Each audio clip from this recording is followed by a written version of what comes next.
আমি আমি নিজেও হাউস ওয়াইফ, আমার নিজেরও বাচ্চারা আসে যায়, তারা বড় হয়ে গেছে কিন্তু তারা আসে যায়, নাতিরা আসে যায়, কিন্তু আমি ওদের এইটা অ্যালাউন্স দিই যে যেমন কারোর ছোট বাচ্চা সে বললো বৌদি আমি আসতে পারছি না, আমার বাচ্চার শরীর খারাপ।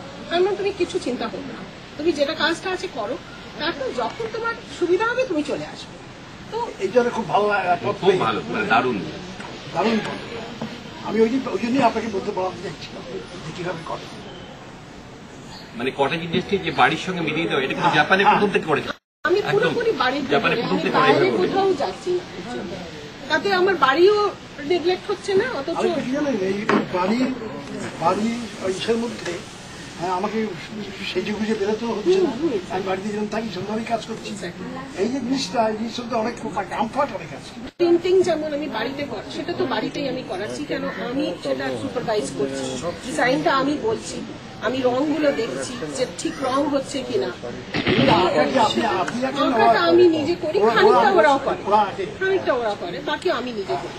আর প্রিন্টিংটা আমার কাছে একটি ছেলে আসে, সে উইকে একদিন আসতে পারে, কেন সে কোথাও চাকরি করে, তো ফলে সে সানডে ছাড়া আসতে পারে না। আমার সানডেটা একটুখানি অসুবিধা হয়, কিন্তু তাহলে আমি বললাম ঠিক আছে, ওর যদি সানডে সুবিধে ও সানডেই আসে। এই অ্যাপ্লিকটা তুমি তোমার জানো, ব্যাপারটা কি বললেন, অ্যাপ্লিকটা তোমার জানো জিনিসটা কি?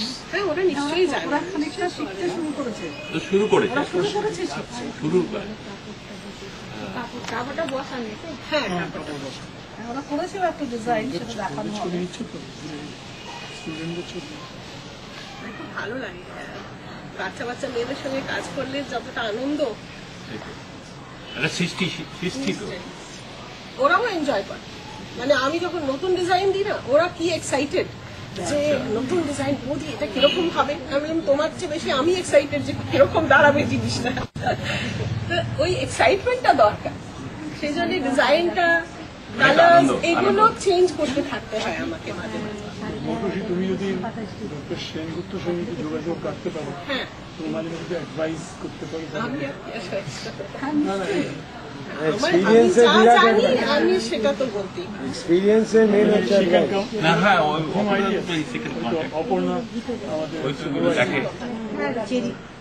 আপনি আমার মনে গিয়ে দেখে আসুন, ডাইরেক্ট ছোট হলেও খুব ছোট, ভালো লাগলো আজকে।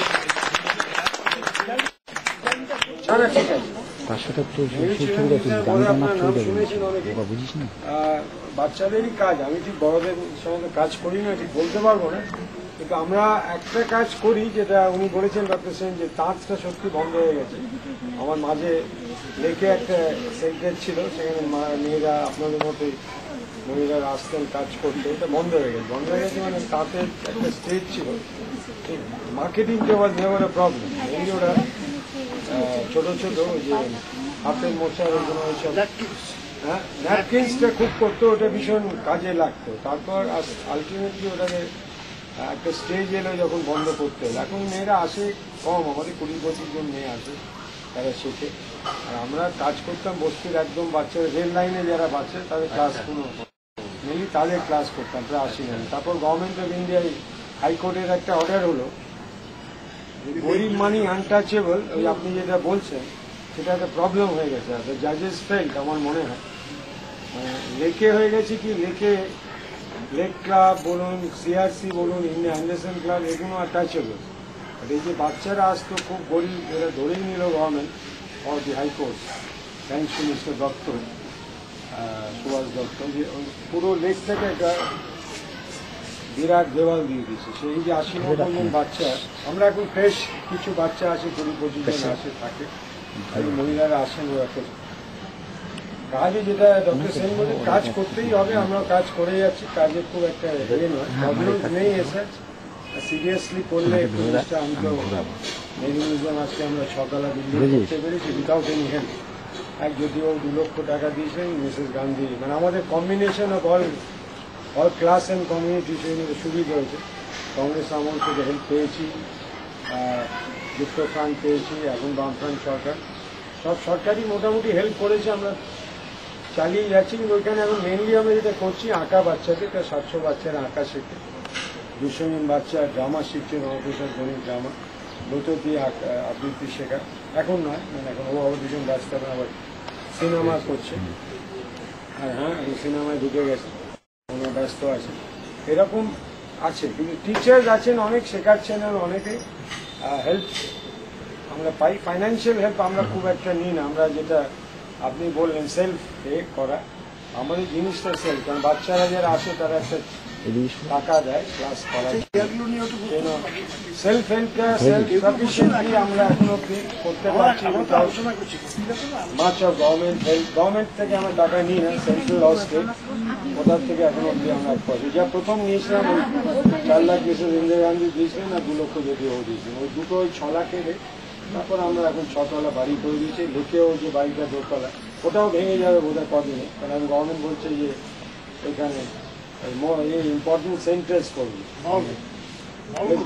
মল টলের মতো ওই টাইপের লেকের মধ্যে পেছনটা ওরা বলছে মিউজিক সেন্টার, ডান্স সেন্টার এগুলো আরম্ভ হয়। ওটা হলে এদেরও বোধহয় বন্ধ হয়ে যাবে। এখন ওইটা একটা প্রবলেম আছে বোধহয়, এখন হ্যাভ নটসের বোধহয় একটু প্রবলেমগুলো, সেন্টার অফ দি স্টেট বোধহয় একটু প্রবলেম আসছে, হয়তো আরো বাড়বে। এটা ভালো একদিকে যে বড়লোক যদি আর একটু বেড়ে যায়, প্রত্যেকের সেলফ সাফিসিয়েন্ট আরো বেশি হয়, বোধহয় ভালো। হ্যাঁ, এখন তো সাপোর্ট অনেক বেশি আসছে, কিন্তু ধরুন একসময় সত্যজিৎ রায় এলেন, উনি যখন এই বোড়ালেই তো শুটিং ফুটিং হয়েছে, একসময় বোধ হয় মাস কয়েক আমরা যেটা ওই বিজয় রায় লেখা থেকে পড়েছি যে 250 টাকার জন্য ওনার কাজ বন্ধ হয়ে গিয়েছিল, মানে সাচ প্যাথেটিক। আমি জানি না ওটা সত্যজিৎ রায়কে যে টাকাটা দেওয়া হয়েছিল ওয়েস্ট বেঙ্গল গভর্নমেন্ট, আমি জানি, কেন আমি পার্সোনালি জানি, ব্রাহ্ম সমাজের লোক তো। হ্যাঁ, যখন বলছে সেই জন্য বলছি সত্যজিৎ রায়কে ব্রাহ্ম সমাজে, ডক্টর রায় নিজে ব্রাহ্ম ছিলেন, সত্যজিৎ রায় যে প্রবলেমসটা উনি বলছেন সেটা পরে। In fact the government gave him পথের পাঁচালীতে একটা original, it was a documentary, সেই ডকুমেন্টারিতে উনি সাইজটা ফিটেজটা ভুলে গিয়ে উনি ওটাকে বড় করে দিয়েছেন। তখন প্রবলেম হলে তখন কেএস মাথুর ডাইরেক্টর ছিলেন ন্যাশনাল গভর্নমেন্টের।